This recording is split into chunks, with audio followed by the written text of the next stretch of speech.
come by and watch guests, then you're free to leave.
Folks, good.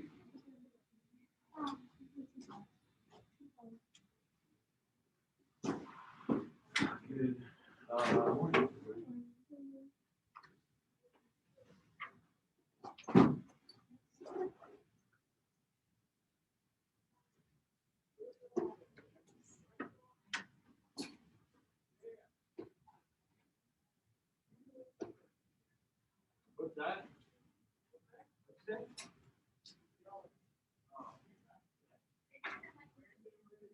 Yeah, I did feel like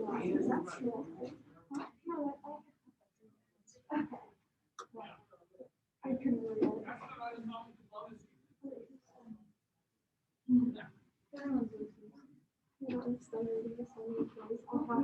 so good.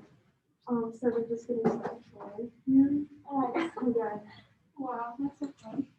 You like, I can't like both my hours. You should like that.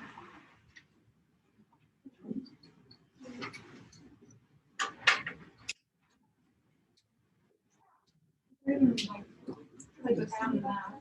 Yeah. Yeah. I know what you're doing.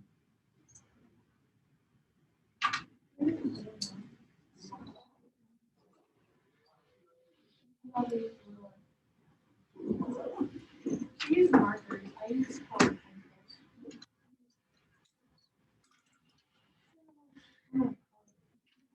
pencils. I'm mad because I use like a dark gray blue for like the light blue and stuff.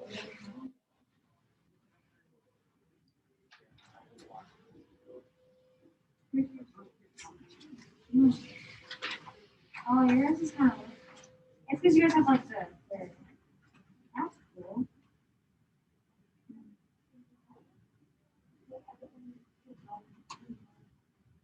Really? Drink your stuff.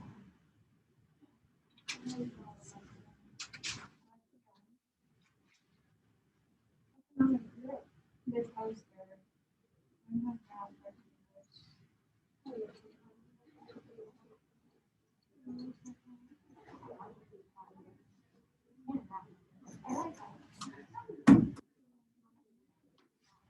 how clean that is.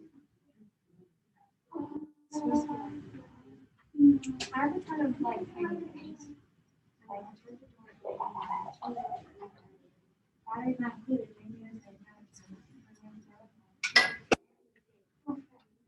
Only one that can do it on is glare. Do not touch.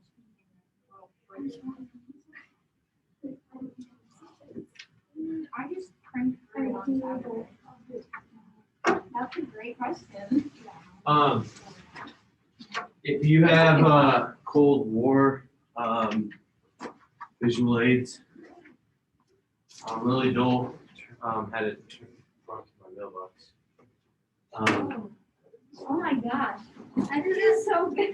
I forgot to take a picture of mine and submit it, but I have mine in these. Awesome. This is fun. Doing it. Thought that was hilarious. All right, so just make sure name. Ours are on the back. Okay. If you want to turn those in, cool. Like I said, if you don't want them up on the wall, it's okay. But make sure your name's on it. Awesome. I forgot to take a picture of mine and submit it on campus.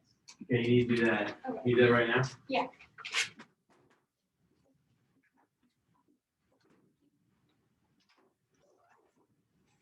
This will be fun. Add our wall. Can you open the assignment so that I can We see have it? our full class in here. That's gonna be so cool. It's gonna be interesting. How many people come the other day?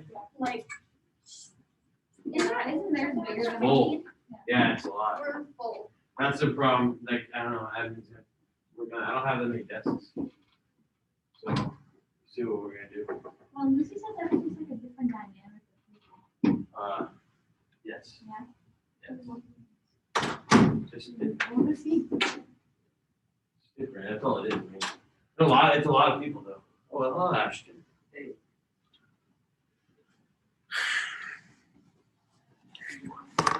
All right, we'll get these folks on. So everybody can see on the board. I know this isn't particularly bright. So Kat, you're in the front here. Brooke, does anyone sit in front of you? Sam. Sam, if you want to sit here, you're welcome to. If you want to get closer. Destiny or Grace. Either one of you want to move up here or either here, you're welcome to. Just if you want to get closer to the screen, feel a little more intimate, it's fine. I'm like 7 days out after my second shot, so I'm feeling a little better about that. You want to stay back there? Stay back there.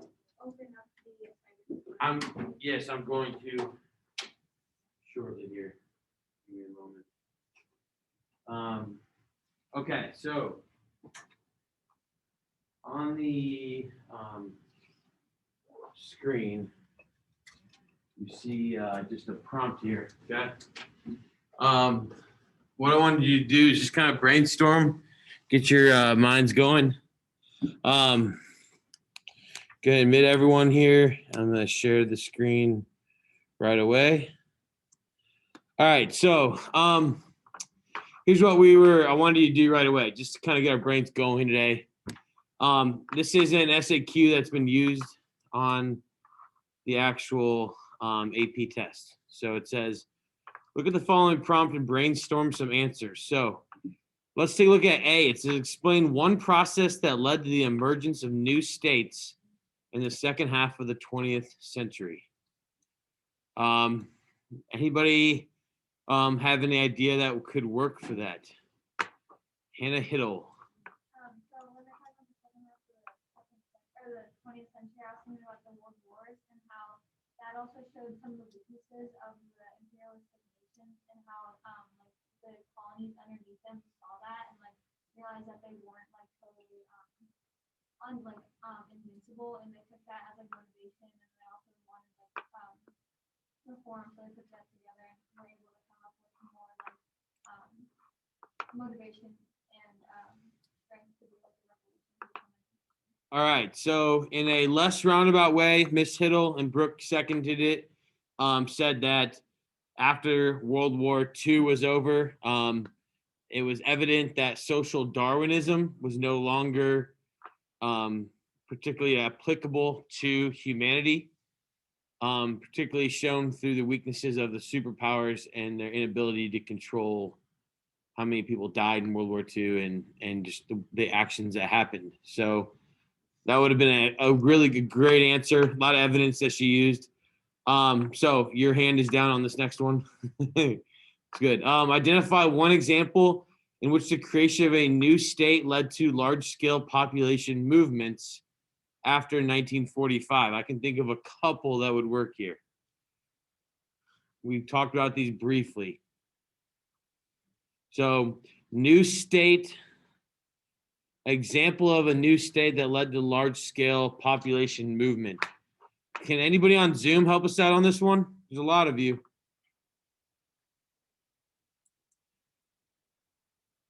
I'll give the harder one. I'm thinking of the creation of the country of Algeria, how it caused over 1 million Algerians to move to France, thus making France more diverse and Algeria becoming a country. Is there anything else that we could apply to that? Got one, Katie? I'm not 100% sure. Can I just say anyway? Sure. Vietnam. Okay. So the creation of Vietnam, that could work. Caused French, American, and anyone pro-capitalist to move out of Vietnam because it was a communist takeover. Works. You could also use the Koreas as an example. The one that I thought was easiest, Grace. Yeah, you got it. Grace took the words out of my mouth. Good job, Grace. Israel, I thought was the most obvious just because of the Palestinians that had to flee Israel after the creation of it. Okay, so just showing you that there are more than one correct answer on all of these. Okay, that's the glory of the SAQ, especially without the stimulus. The third one says, explain one way in which the legacy of imperialism affected the economic development of new states in the second half of the 20th century. The legacy of imperialism affected the economic development of new states in the second half of the 20th century. We haven't quite gotten to this totally, but as we get it here in the next couple weeks, your responses would definitely involve South America, Central America, and their lack of economic opportunity or reliance on cash crops. It also could include many areas of the continent of Africa that post decolonization or post World War II, they still were economically dependent on the United States. Okay, and the U.S. as a superpower and the United States economy. Okay, or the Soviet Union economy. Everyone kind of with me on that one? Okay, great. So I'm going to go ahead and get, I'm going to look at one more thing here before we go to our Nearpod, which could take the whole class. I don't know. We'll see how it goes. So this is the page that I made. I think those of you on Zoom can see this. Lucy, can you see this? Yeah, we can. Okay, I'm going to go ahead and zoom in a little bit more. I'm not going to share with you who wrote this, but I am definitely going to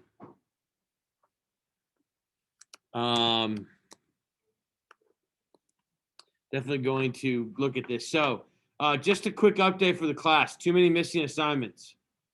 Okay, so you had 2 assignments due yesterday. I feel like there's either fatigue or laziness, or you had other assignments, but you can turn in your visual aids or your communist questions up to tomorrow by 10:30 for 80% credit.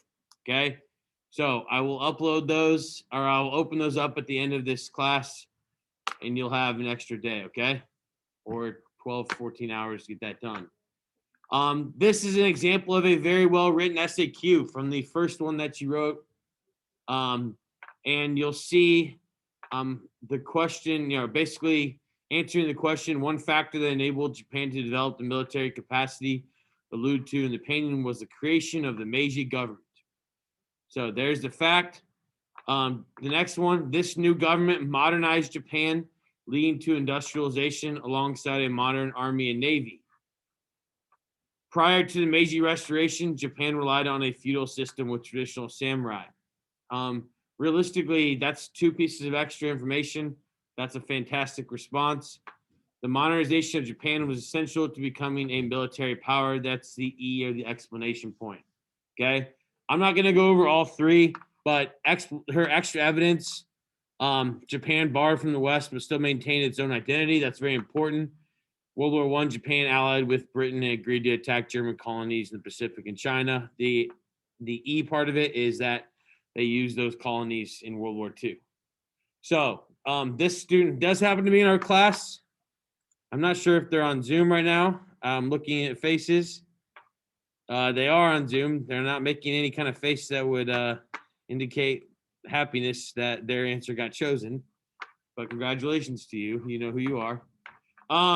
So that's just for those of you who maybe were struggling today. Now, I put the links for the Nearpod in here and that didn't show up. Bummer.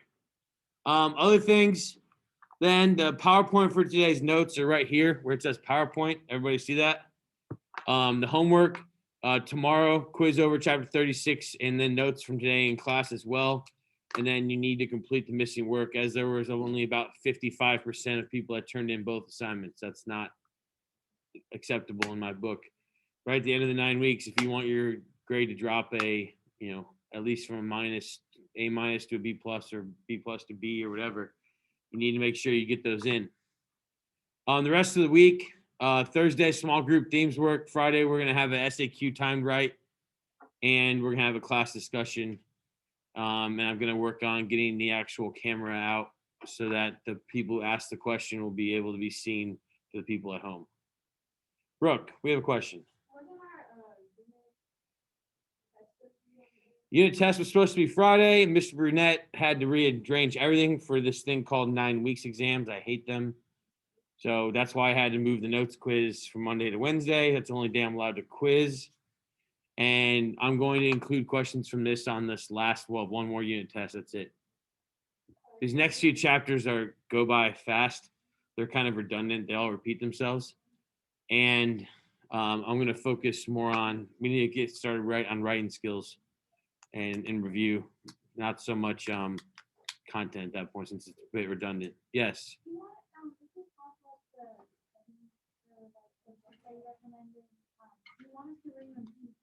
The question was, if we have the Barron's book, he bought it, should you be bringing it to class? That's a hard no at this point. But could you and should you be going back in the oldest material in that book and looking at it? Yes. In fact, I would encourage you to set your own timetable to get done with that whole book by, let's say, May 10th or May 5th. Then you can go back and review again, Stuff that's more recent is going to be easier to remember. Katie, can you close the door? My fault on that one. All right. So, some reason the Nearpod links disappeared on me. I probably forgot to press save. So what we're going to do is I'm going to launch this Nearpod. My computer's been just weird today. I think it's already launched. Let's see. Maybe it is. Maybe it's not. I'm going to click out of that.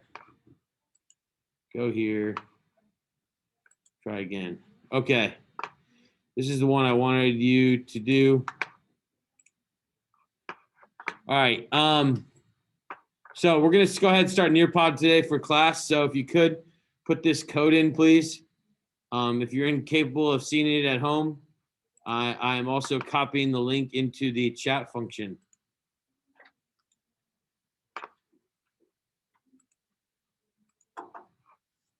Wherever it is.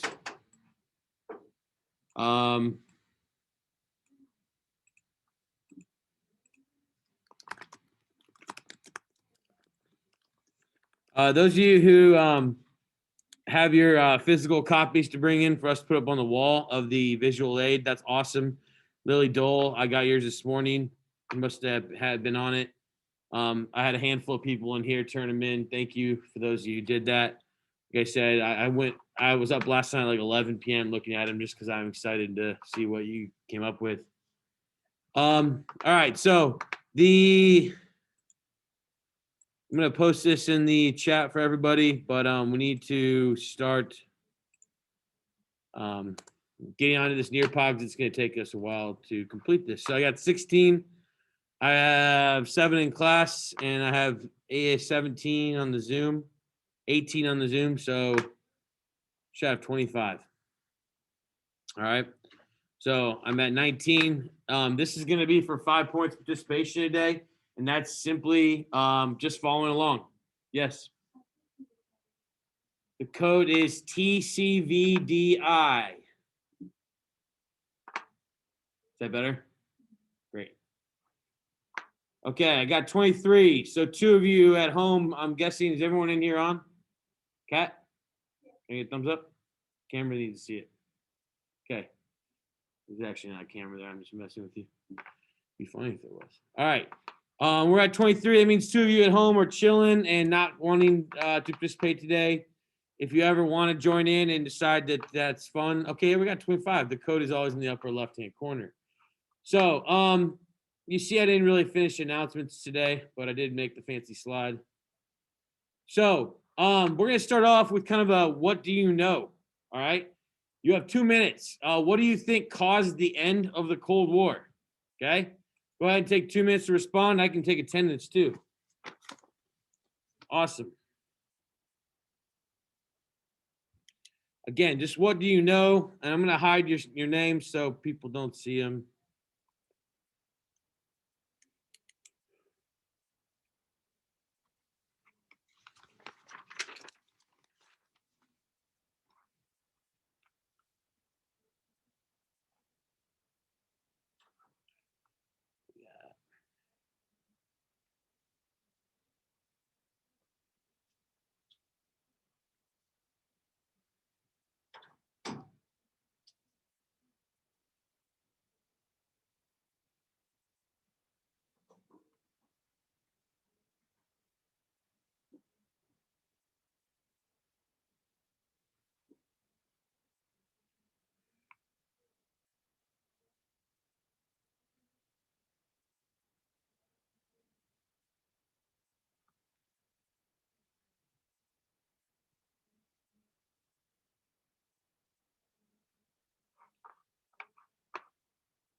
All right, so we're down to about 30 seconds.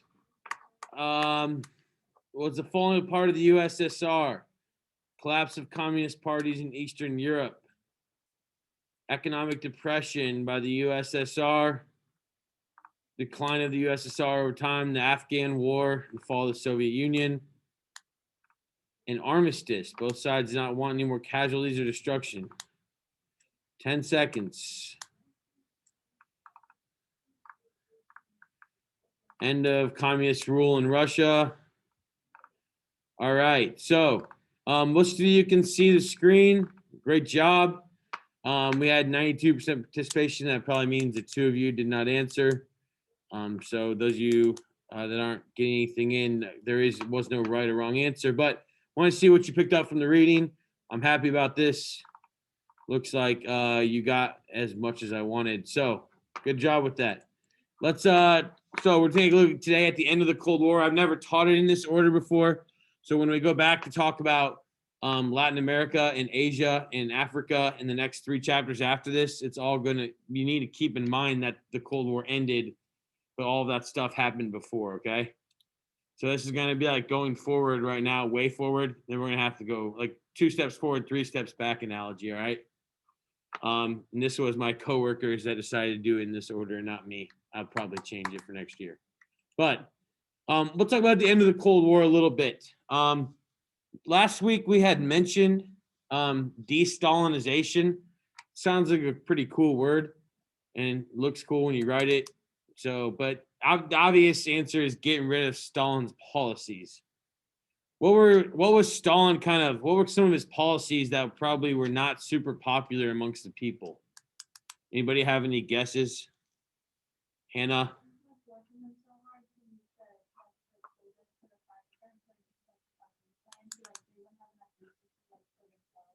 All right, so overworking, quota system, factories, Grace, collectivization, not having private land and private goods. Katie? All right, censorship and propaganda. Brooke? Gotcha. All right, all excellent answers. I hope those of you on Zoom are with us. All right, so one of the reasons for, or maybe kind of factors in the end of the Cold War is known as détente. Okay, does anybody speak French in here and know what détente means? It's like, I know like 9 French words. This is one of them. The other ones I've already used up this year. So this is probably the last one of the year.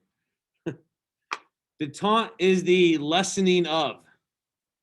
All right, the bringing down of. And so détente is a vocab word which typically refers to the bringing down of like the amount of nuclear weapons and warheads and ballistic missiles that were being pointed at the USSR from the US and vice versa, the US at the USSR. The first SALT treaty or strategic arms limitation talks was signed in 1972. And that year is kind of significant because the president was a Republican by the name of Richard Nixon. And in that same year, Richard Nixon visited China for the first time. And so SALT, you'll hear that analogy you used, in APUSH for sure, and in Whap and AP Euro if you take the class, maybe in AP Human Geography. But it means strategic arms limitation talks just means both sides agreeing to bring down the size of their armies and what they had in their arsenal. When Nixon visited China in 1972, he was the first U.S. president to visit China and recognize the People's Republic of China. Now, that would not happen, and be signed by the Senate and Congress until 1979 when Jimmy Carter was president. But that's kind of an important visit. If you see in the bottom right-hand corner, that's Mao Zedong and the Richard Nixon. All right. A lot of you may know of him as he's infamous for the Watergate scandal and actually being impeached and convicted. Actually, he stepped down before he was convicted, if I have to remind myself that. Now, they called his diplomacy ping pong diplomacy because his advisor, Henry Kissinger, in 1972, they have pictures of him playing ping pong with the Chinese. And then shortly after this, the Chinese went to, and the U.S. exchanged ping pong teams. So the U.S. sent a ping pong team to China, and then the Chinese sent a ping pong team to United States. Why that's cool is because I like racket sports, and so the handball oath, the tennis court oath, and the French Revolution is also one of those things that I also fancy. And if you've ever seen the movie Forrest Gump, you understand what I'm talking about. Again, not rated for your level of age, but you can learn from history through it. All right. In 1975 in Helsinki, the USSR and the US again got together again to make some agreements in this whole Cold War. One was that no political boundaries would be changed by military force, meaning if people voted or people started a revolution, they could change a political boundary, but not through using force. So that kind of made the whole importance of the army and navies and massive militaries pointless. And it started this dialogue, which would lead to what was called SALT II, that was going to take place in 1979, and they were going to actually sign a limitation, but it failed because the Soviets invaded Afghanistan. And we'll talk about this more later, but the United States supplied the Mujahideen, which is basically turned into the Taliban. We supplied them with weapons. Now, there's a lot of movies. I watched a new movie on Netflix the other day about this. There's a lot of stuff, but that's one of the things that happens in history. You arm one person in a conflict versus another because you don't want to fight yourself, and then they end up using it against you. Hannah.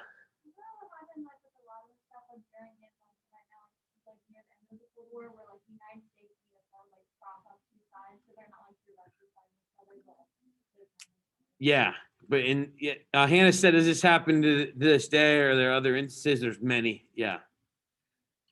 All right, let's keep going here. Else we'll never finish this. So, man, I knew this was gonna happen. Here's a cool video that I had uploaded to Google Drive. And why do you think it's not playing, Mr. Renshaw? Because I didn't upload it in Pear Deck or Nearpod? No. No. Well, sorry. I'm gonna go ahead and just play this. If it's even here. Technology is awesome, right? Okay. Play. Oh, it's playing. From 8. All right. Let me know, Katya, if you can hear this.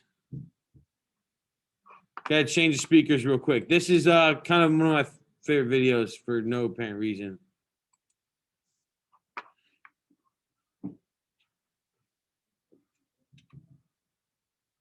All right, so November 9th, 1989, fall of the Berlin Wall.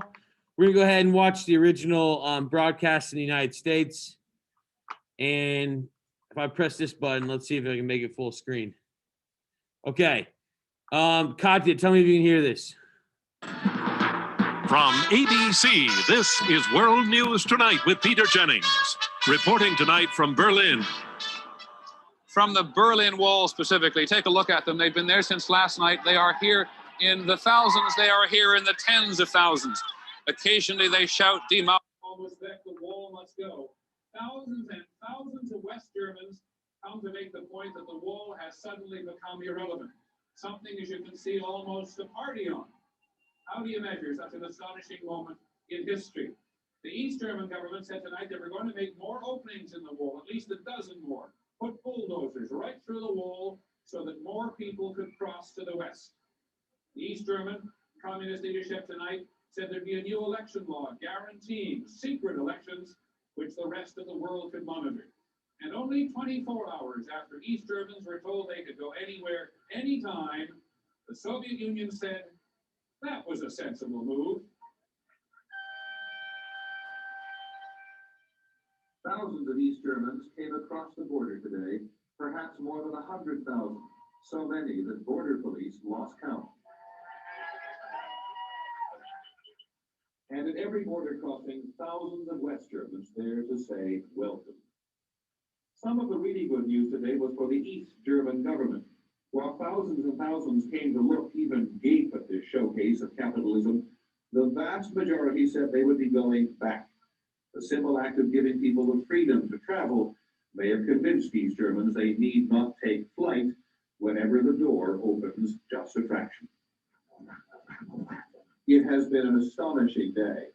Hour after hour, all through today, thousands and thousands of West Germans have come to the wall to see for themselves, to climb up on this hideous structure, to finally look down at what has been no man's land for so long. Finally, after all these years, to say in person what they think of the East German border guards, or try to make friends. Suddenly a flashback to what it was like for so long. A young man in the East makes a dash for the wall. They catch him and take him away. Presumably, he should have used a legal border crossing. Only a couple of years ago, he might have been shot. Not today. Today it was possible to have a dialogue. Your government seems to be changing every day. Where do you think it's going? That's the government's problem, he says, not mine. Such an astonishing moment in history. Now, what's it feel like to be standing on top of the wall? It's incredible for me. It's I can't describe really my feelings. It's something unreal for me. If there is someone who sleeps for 8 weeks and you told him what happened here, he thinks you're crazy. It's unthinkable. Unthinkable. Tonight at the border crossings, including Checkpoint Charlie, which is normally a crossing for non-Germans only, there was still a block-long gauntlet of goodwill. Here, as everywhere else, it is one breathtaking moment after another. The new arrivals in their tiny, smoke-belching cars were greeted like athletes, patted on the back and cheered forward, sometimes pushed forward. Many of the East Germans were stunned by it all. I've been waiting 28 years for this, he told us. Will you come permanently, we asked. How long will you stay? I haven't much money, he said, but I'll stay till I run out of gas. So, some people, okay, again, not saying I'm one of them, but some people will argue that this is the biggest moment in the last 50 years in history, what you just observed. Now, why does one people or some people or historians like Thomas Friedman, whose book The World is Flat, is one of the most game-changing books, who inspired people like Jeff Bezos and Bill Gates and that guy who created Apple, whatever his name was. Who's that guy? What about the one who died? They made a movie about. Steve Jobs. Yeah, that guy, Steve Jobs. There is an argument to be made that this moment defined what is Google, what is Amazon, because it made communication between the East and the West possible. That was no longer possible before, all right? And this leads to this thing called globalization, right? So, wow, Mr. Brunette just bombed that for himself. So you got 2 minutes. Tell me what you think the significance of the fall of the Berlin Wall was. Let's get 100% participation.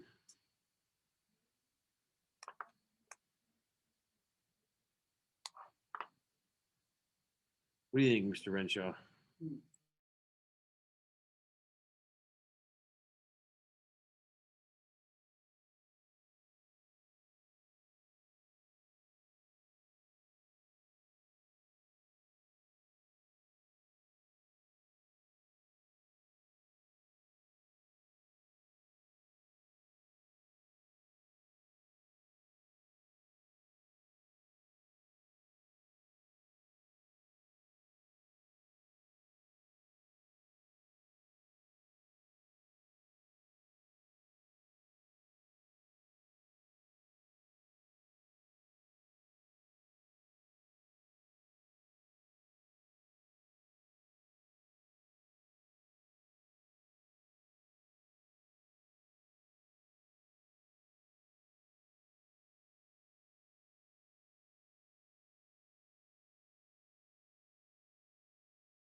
Okay, so I think time has probably run out. We had 88% participation, so we're not going to put names up here, because that's cruel. But you want to make sure you're participating. So we had a few good answers here. Not sure that everybody understood the magnitude of this event. I guess because we don't live in it. But again, culturally, the divide in the Iron Curtain was more than you realize. I didn't make you duck under the desk earlier, or what was that Friday? I could have, and I would have laughed seeing you all try to jump out of your desk and your computer's flying everywhere. I mean, MAD was a real thing. Imagine if you had built a homemade bomb shelter in your house. Okay, now that is basically gone. See, that's the significance. Does everyone understand that? And that's going to lead to what we call a domino effect. If you get to be cool and in class, those of you in class, this is a piece of the Berlin Wall. I'm going to look at it in a second. Okay. Actually hold it. If you have germs or you're dirty or you have viruses, don't spread it on there, please. I guess I'll wash it after that. But yeah, passing around a piece of the Berlin Wall. That's the day my wife was born when it fell. That's how I remember her birthday, November 9th. So that's going to be a huge moment in the just the symbolic fall of the Soviet Union. Less symbolic and more academic sounding are a series of reforms by Mikhail Gorbachev. I remember seeing him when I was a kid on TV. If you look at him, he's got like a little Harry Potter lightning bolt looking thing on his head. It's a birthmark. But I remember as a kid being like scared out of my mind when I'd see him on TV because it was freakish. But he opened up the Soviet Union in two ways. The first one is known as glasnost, which is a Russian word or a Slavic word meaning you can openly talk about the government or openly talk about things. And so this opened up discussions from Catholics in Eastern European countries, socialist parties, which no longer wanted to call themselves communist parties. And it started to bring down the level of censorship by the Soviet society. Okay. The second one is known as perestroika. And these were economic reforms aimed at igniting and basically starting more free market reforms, which allowed for some private ownership. This is why you see the picture of McDonald's in the bottom right-hand corner. Okay, I wonder what the cheeseburger first one tasted like. I bet it was pretty weird. Yeah. Also then, in the 80s, the Soviet Union tried to fight the United States by building up their army again. And President Ronald Reagan proposed that the United States would spend any amount of money, literally, to outspend the Soviets and make them look bad in terms of the military. And that's why those military parades I showed you on Friday were significant. Now, Russia had their first actual election with parties other than the Communist Party in 1990. And after a coup d'etat, meaning a run on his life in the government, Mikhail Gorbachev allowed for this election, and he didn't run, and Boris Yeltsin would run Russia, no longer the Soviet Union, in the 1990s. 1991, I believe. And Yeltsin was in power until Vladimir Putin came to power. I want to say 1998, but it could be 2001. My years are a little iffy on that. I apologize. Quick Google search and figure that out. So the glasnost and perestroika are pretty important. Okay. All right. So let's think about our toaster analogy. Okay, because it's important. It's a metaphor. How do toasters fit with the policy of perestroika? Can you put your phone away, Miss Lane, please? Thanks. So, how do toasters fit with the policy of perestroika? What might have changed to the toasters themselves? Huh. So, you got 2 minutes.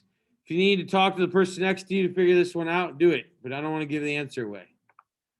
So, toasters, toaster oven, how does it fit with the policy of perestroika?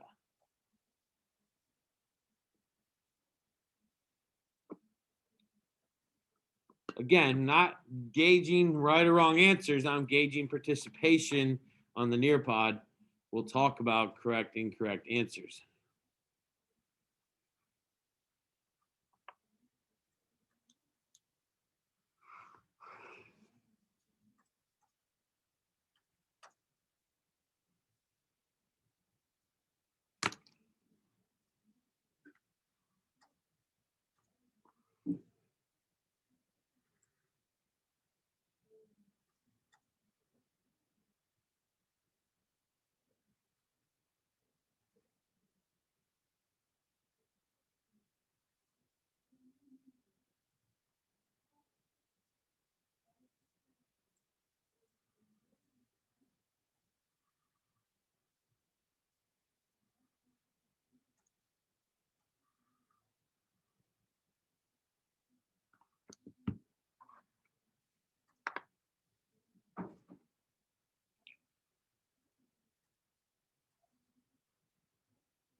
Okay, we got 30 seconds left. It connects with the idea of free marketing consumer items, encouraged innovation, and building on top of ideas due to the lifted restrictions. Pretty solid answer. It doesn't quite cover the second part. This would make toasters not seem as great to some. That could be a good answer. Good. Toaster ovens represented consumer goods and the fulfillment of wants and not just needs. The policy of perestroika allowed for wants to be fulfilled. Good. People weren't allowed to have commodities, so they were smuggled like drugs. So the perestroika policy was supposed to change that. More available to the public. Okay, everyone kind of understands that. We only had 92% participation, so still got a couple of the bottom of the alphabet sleeping. So it is a symbol of the free market economy, and it is definitely a symbol of the lessening of restrictions in the Soviet Union. Now, what might have changed with the toasters? I don't know if I see in any of these responses. Yes, they would have become more available, and yes, they might have changed and new ones might have came along, but what do you think would have happened to the price of the toasters? It went up and up and up and up and up. Why? You had an entire nation plus some that were looking for toasters now, and they were willing to spend life savings on them. Toasters being metaphors for cars, refrigerators, televisions. Who was going to willingly provide all of these things? Japan, South Korea, the United States. Okay. And economically, if those companies are based out of the US, regardless of where they're being made, the US investors make money, they pay taxes, our country gets richer. Everyone understand that? So that's one of the reasons for the end of the Cold War. Let's continue here. Here's some great pictures for you that I really think are important for you to see. Okay, or else I wouldn't have them on here. Kat, do you want to touch the piece of the Berlin Wall? It's pretty cool. Okay. So this was basically the largest outdoor art museum in the world is in Berlin, Ashton. And if you look at the picture, it appears that it's two old men kissing. But this was the mayor of West Berlin and East Berlin exchanging a friendly kiss because of their elation in the fall of the Berlin Wall. Now, this is actually, they left, most of the Berlin Wall is gone because it was a symbol of oppression. But they left a good amount up in a cool area neighborhood in Berlin called Kreuzberg. And today it serves, like I said, as the longest and largest outdoor art museum in the world. And these murals change every 2 years. Here's another one. It's really remarkable. At night, they have them lit up to go look at these. It's so fun. Dancing to Freedom, No More Wars, No More Walls, a can't read it world. Okay. Another example right here. Who are these two men in the middle here? Anybody? Bring down that wall. That's Reagan. I did my best Reagan impression. Who's the guy on the left? Katie? JFK, what's he famous for saying? Yeah, ich bin ein Berliner. Okay, so one Democrat, one Republican that was responsible for the bringing down of the Berlin Wall and the Soviet Union subsequently.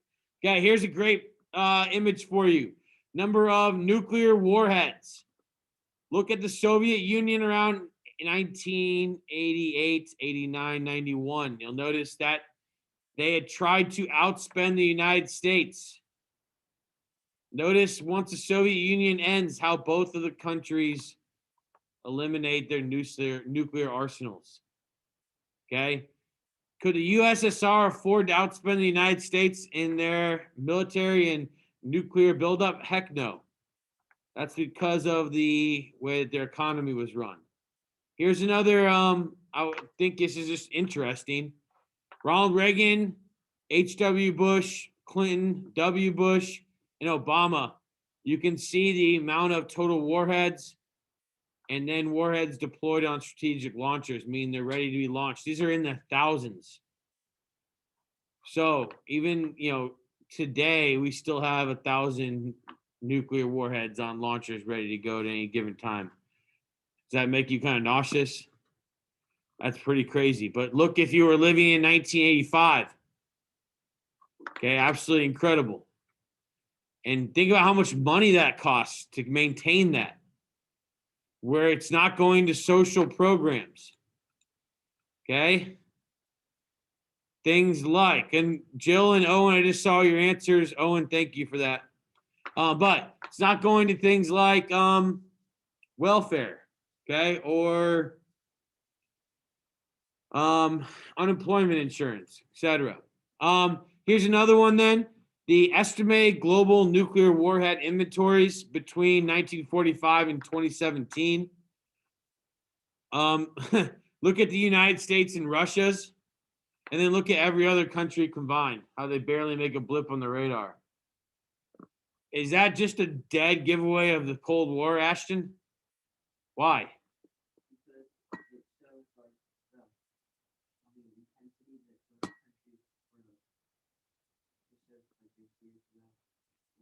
Okay, so it shows the intensity. Brooke?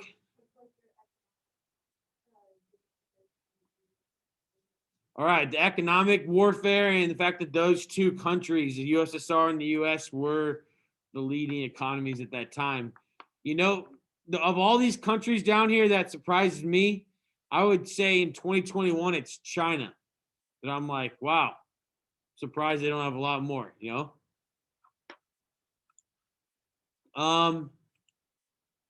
So, according to the graphs we just looked at, how did the Soviet Union try to win the Cold War in the 1980s? You've got a minute to respond. That's half as much time. What do you think?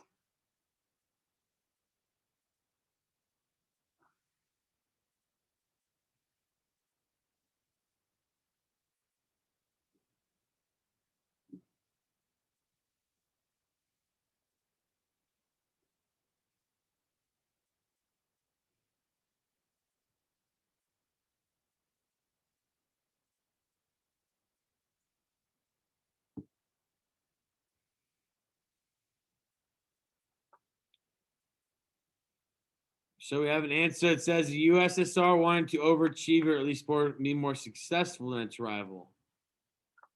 Tried to accompany as many weapons as they could to be a threat to the U.S. Create more warheads, spend the money on its military in hopes of outdoing the U.S. Exactly. Okay. Good. Those of you who are responding, we are out to 1 second. So we have 88%. Same two people here not responding. So it's important to recognize that their attempt to try to outspend the U.S. was a failure, and this was a major cause as well. This is what we're down to today.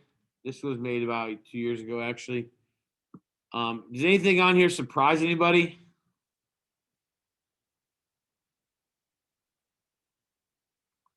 Katie? The amount Pakistan has. Why does Pakistan have that many nuclear missiles? Because Pakistan and India have threatened to use. I told you there's border issues between those two countries. We mentioned it. We're going to look at it again. But those border issues have caused them to threaten to basically destroy each other on a couple different occasions. Ashton.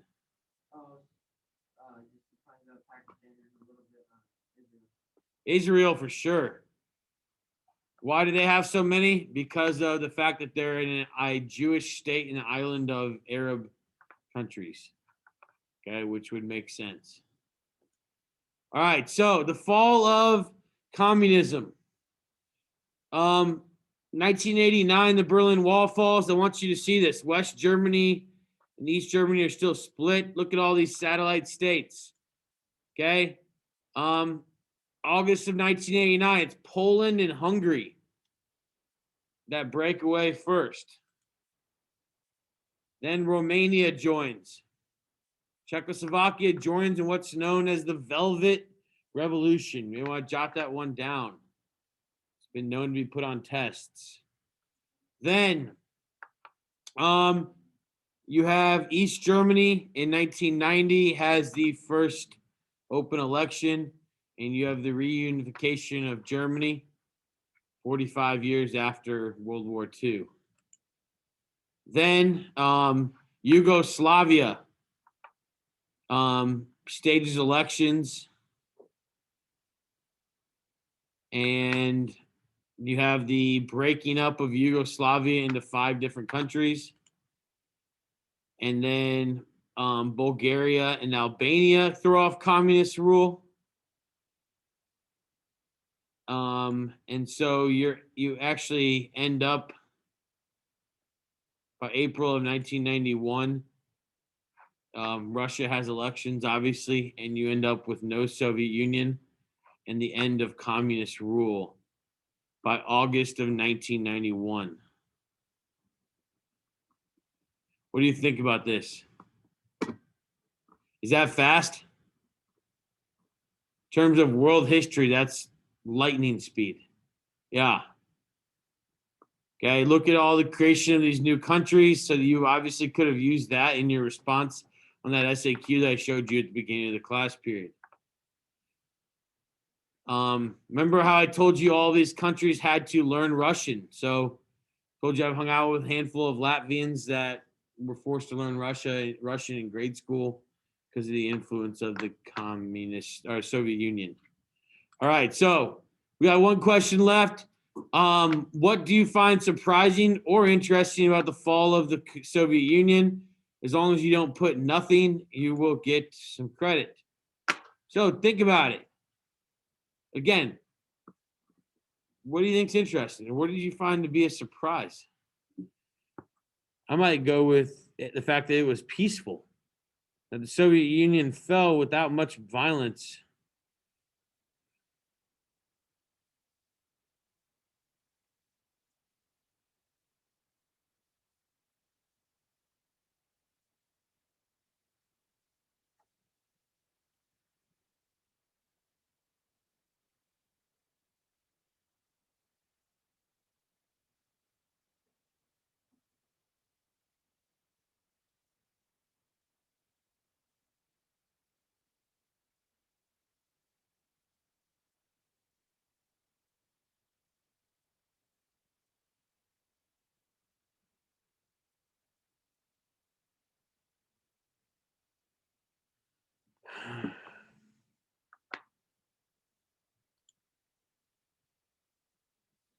Someone said, I wonder what it would have been like if Lenin or Stalin was around.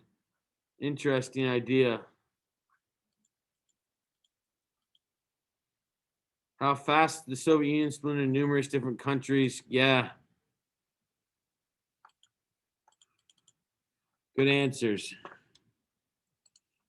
Some of you can probably see why Russia is the way it is today. It's one of it, if you go live in urban areas in Russia, are the most expensive places in the world to live. Because shortly after this, because communism fell so fast, the party members who were powerful and had money controlled the oil fields and natural gas fields, a lot of the resources in Russia, which caused them to become extremely rich and the common person to suffer again, just under a different economic system. Just like in the United States, when capitalism roared in the late 1800s and there were no rules against it. Okay, Russia is a little bit similar as well. All right. That is going to be it for the near pod today. So I'll get some stats here. We've got 100% ending. That's pretty good. All right. What I want to do is go back to sharing this screen one more time. So I'm going to go ahead and open up the 2 assignments. And again, if they're late, you'll get up to 80% credit on them. That's the homework tonight because I was very annoyed at how few people finished those. And then also, if you need the notes for today, they're right here at your disposal. Okay? Anybody have any questions? Yes, Brooke? Other stuff related to this class?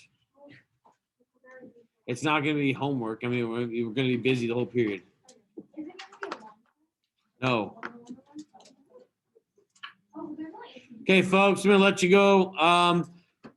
Again, thanks a lot if you turn stuff in on time. If not, you get a double chance. Make sure that you upload make sure you bring in those physical copies. Don't lose them of your visual aid. Thanks again.